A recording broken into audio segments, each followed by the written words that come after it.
Hi, my name is Greg Cochran. I'm the Executive Vice President at Pilko and Associates.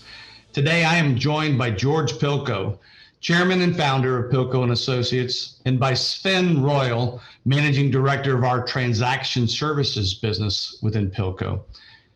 George and Sven will be discussing the challenges of managing operational and EH&S related risks during acquisitions and divestitures.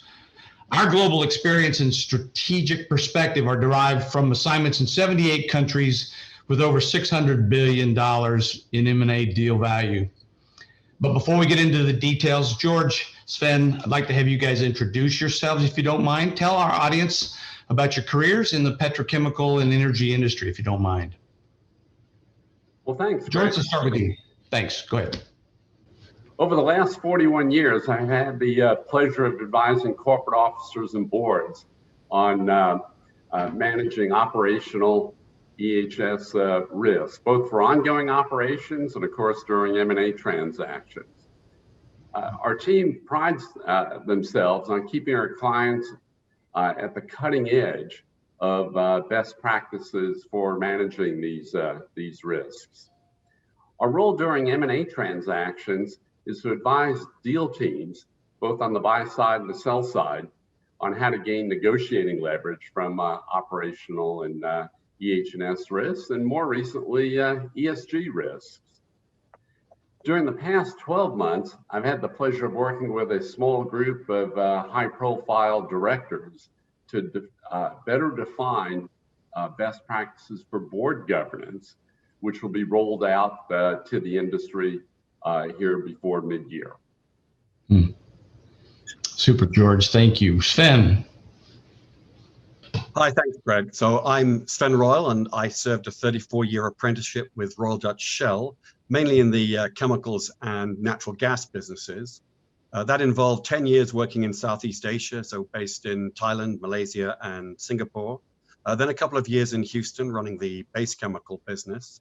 And for the last 8 years, I was responsible for the business in chemical downstream of the crackers, the joint ventures, commercial operations, and also the transactions M&A.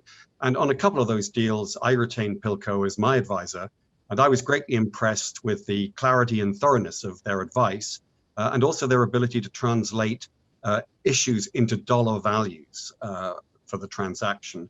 So when I retired from Shell, it was a great opportunity to join up with Pilko and help people on the buy side and the sell side in transactions. Excellent. I'm going to come back. Both of you have used the terminology buy side and sell side, and I know there are significant differences there. I'm going to come back to that. George, why don't you start us off with keys to success? What do you think are the keys to success for helping manage operational EH&S risk during an M&A transaction?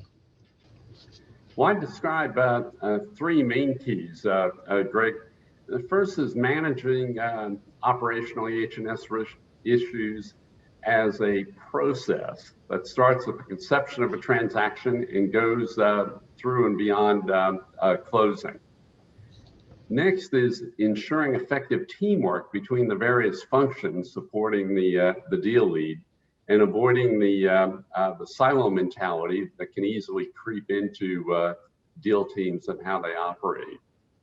And third is ensuring a focus on the 3 to 4 most critical issues on a given deal. So, and you want to make sure that the deal lead is well positioned to negotiate those 3 or 4 issues. So, you know, if you take a look back on any given transaction, there may be potentially 50 operational or EHS related issues that could impact the transaction.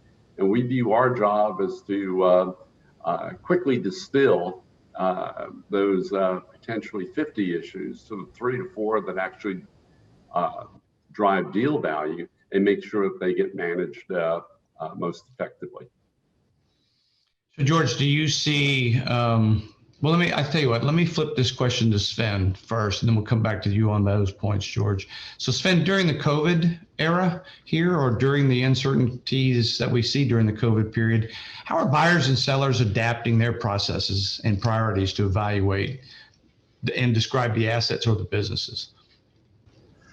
Well, I think Greg, the issues are broadly the same as the ones that George described, and the considerations remain largely the same. But I think during COVID, there have been two big challenges that face really both buyers and sellers.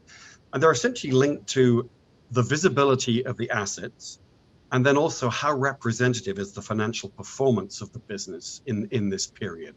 And so, seller, the real challenge is it's difficult to do site visits. So you have to have very thorough vendor due diligence, where, to George's point, you really need to make sure that you've identified and positively expressed the key challenges that are likely to be faced from the business side, that these are also consistent with what you put into the virtual data room, so that you have a story which remains compelling and at the same time consistent, through the process.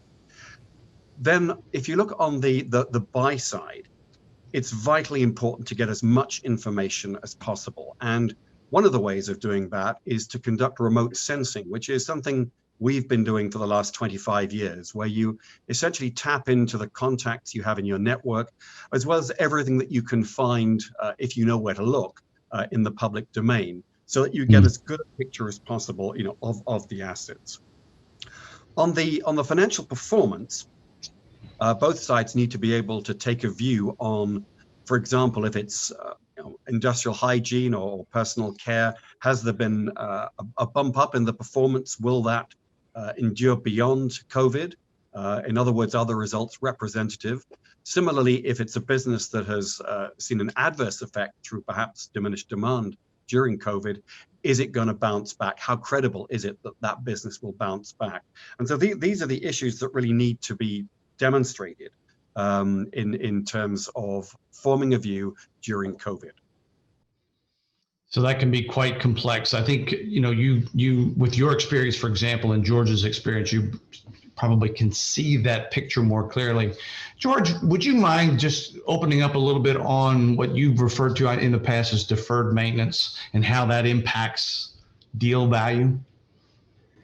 Sure. So let's take a step back. So sellers have been notorious over time for constraining maintenance expenditures in the 2, 3, 4 years before offering a business for sale, to artificially boost EBITDA, and hopefully with the intent of improving the sales price. As a result, bidders need to be careful during diligence. They understand what the appropriate level of maintenance expenditures, as well as turnarounds, should be to guarantee safe and reliable operations post closing. So these issues need to be factored into future cash flows, and they're a primary focus of our diligence efforts. So you're seeing that more and more now, or you've seen that in the past, or is it just something that's you just have to always be on the lookout for? Oh, it's an ongoing trend, and let's face it. During COVID, we've had a number of deferred turnarounds.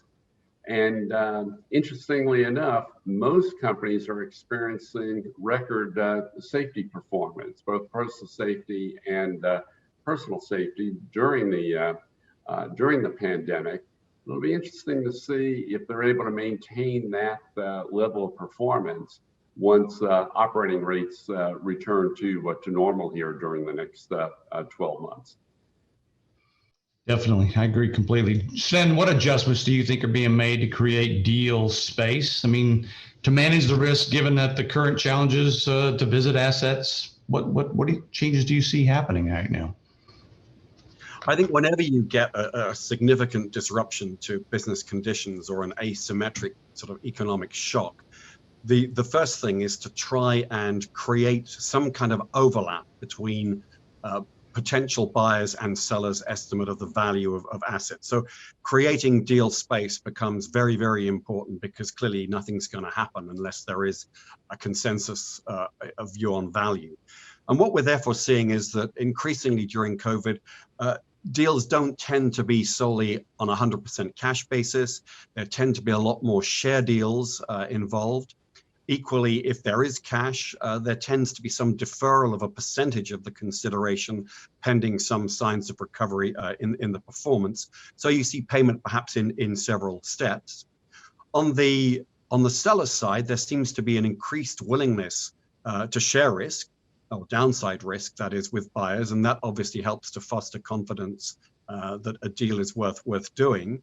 And we also see on the buy side people more willing to do deals where they don't actually press for control, but perhaps 49, 50% of the deal. So it's more, platforms for getting involved, but not necessarily to take control at this time, maybe with an option, either a right of first offer or right of first refusal to buy the rest of the business. And that we're certainly seeing with a number of the financial sponsors, a bit of a trade-off between control versus risk sharing, which is very understandable at the moment, given the challenges of organizing site visits and the difficulty of holding face-to-face meetings, because most people are reluctant to buy assets unseen.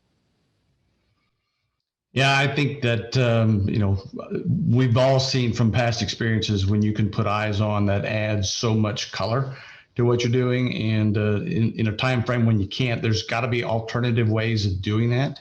Have you explored some of those alternative ways?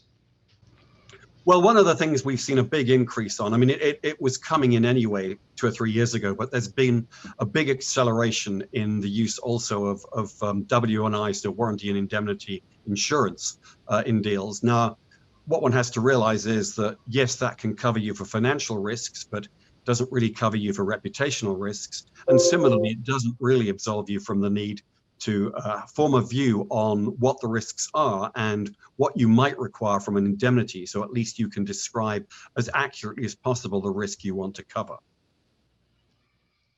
So thank you, Sven. I appreciate that. George, you earlier mentioned, you have to manage during the operational EH&S review in a transaction. It's a process.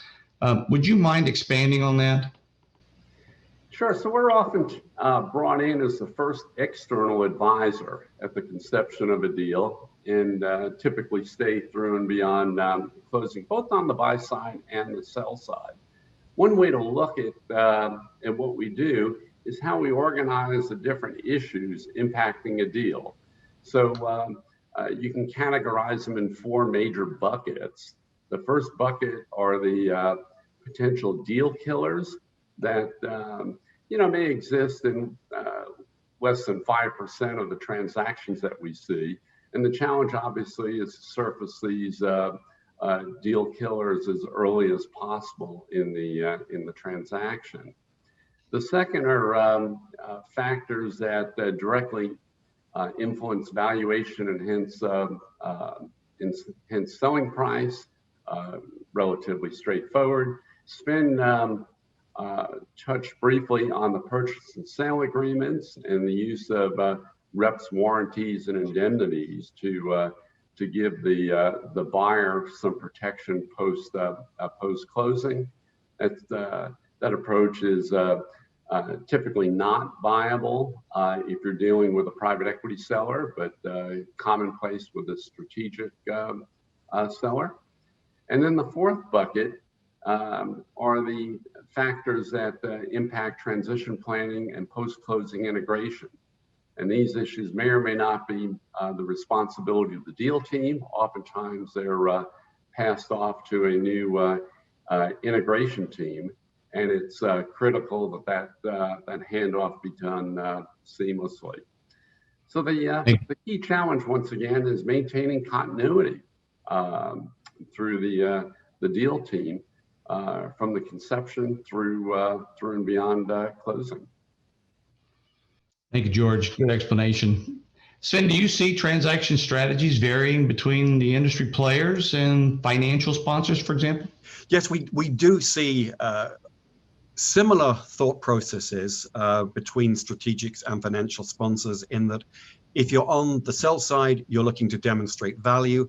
And if you're looking on the buy side, it's to validate that value is really there. But having said that, there are some subtle differences between financial sponsors and strategics or industrial players. The industry players tend to be looking carefully at what synergies they can achieve with their existing business, and at the same time the fit with their long-term strategy. For financial sponsors, they tend to be looking closely at the retention of key identified staff because they won't have the ability to put in a number of their own people into that business. But they'll also be looking carefully at opportunities to take cost out of the system and opportunities to build a growth story, which will become very important for them when they sell the business.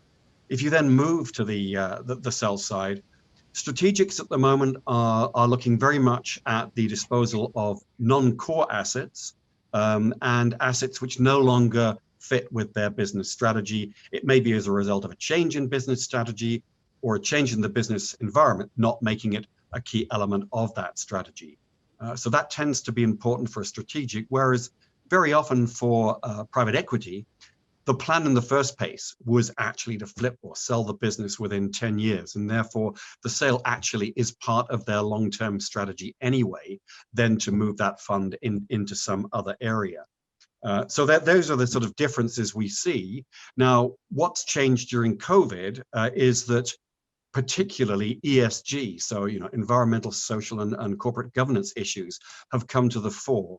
We see that many of the funds put together by financial sponsors are now expressly ESG funds, and equally we see strategics trying to demonstrate that they also have a strong commitment to ESG drivers in their business. So that has changed quite a lot. And then one of the things that we've done really over the last 25 years is we've run over 70 transaction roundtables. Before COVID, they tended to be face-to-face, but of course, during COVID, we've run them virtually, and we found that that's been very powerful in allowing people around the globe to participate, both buyers and sellers, both private equity and strategics, and it gives them an opportunity, because we co-host with investment banks and commercial attorneys, so they can find out what is the perception and what's the sentiment in the M&A environment at the moment. And that can be very useful in forming a view on what their transaction strategy will look like going forward. So you envision the roundtable staying in that virtual format going forward? Sound pretty effective. I think it'll be a mix. I don't think that the virtual roundtables will disappear, because they're very powerful in convening groups of people across the world. Equally, of course, there can be value, as we know in the past, in just being able to sit round a table. So I think it's going to be a mix of the two. But I think the important thing is that prior to COVID, we didn't think that virtual roundtables would be very attractive, where we've actually found that they're very effective and they're very well received. Excellent. That's great. George, I'm going to move on to the last question I have for you. But before I do, Sven touched on a big subject, ESG. Do you see the corollary, or what do you think is the corollary between ESG and operational EH&S risk? Is there a relationship there? Yes, it's interesting, Greg. If you go back 3 or 4 years, we would not see ESG issues playing a major role in transactions. And those issues first developed in Europe over the last 5 to 10 years. And clearly, interest in those issues have clearly spread to North America and Asia. And now we're seeing them being a dominant issue during deals, particularly on the buy side. So they're being increasingly managed under the umbrella of operations, EHS, ESG issues, because they are highly interrelated issues. Excellent. So we've talked a lot about deal value. We've talked a lot about deal strategy. George, you deal with the deal leaders across the gamut. I mean, how do we advise the deal leaders with that broad spectrum of issues? Well, Greg, we need to keep in mind that the deal leads need to manage a seemingly infinite number of issues during a complex energy or chemical transaction. And yet these same deal leads typically are not experts on operational issues, EHS issues, or ESG issues. So, and yet these issues tend to be one of the top 2 or 3 in any transaction. So we've developed this core competence where we help the deal leads sort through and figure out which issues are most important, figure out their relevance to a given transaction, and most importantly, recommend how a deal lead can negotiate these issues with their counterparty. We've covered a lot of ground. I appreciate you guys' time. Is there anything in closing that you would like to point out that we just didn't cover or we didn't have time to cover? I think we've covered a broad range of topics here, but what you find, I think, is that it is a dynamic situation. It's a bit of a moving target. So we've talked very much about what's been happening in the last 12 months and perhaps the outlook for the next 6 to 9 months. But a year from now, there could be some different major drivers, but the fundamentals won't change a lot. It comes back to George's point about identifying what issues are material and really running them down and not getting distracted by things which, yes, may have some interest, but aren't actually going to link to the dollar value of the deal, either as a buyer or as a seller. Well, and Sven, that's a good point, because the M&A cycle varies, much like crude prices and the overall economy. And so buyers and sellers need to understand where they are in a given deal cycle and negotiate accordingly. So as always, it just depends on where you are in the process, where you are in the curve. But as you guys said, some things just are fundamental. Thank you both. We've covered a wealth of information today. Pilko and Associates would like to thank everybody for watching. And should you have any questions about today's discussions or any issues that we could support you in, feel free to email us. My email is on the screen at cochran@pilko.com. We truly hope that during this COVID period, you and your families are safe and healthy. Thanks again for joining us, and take care.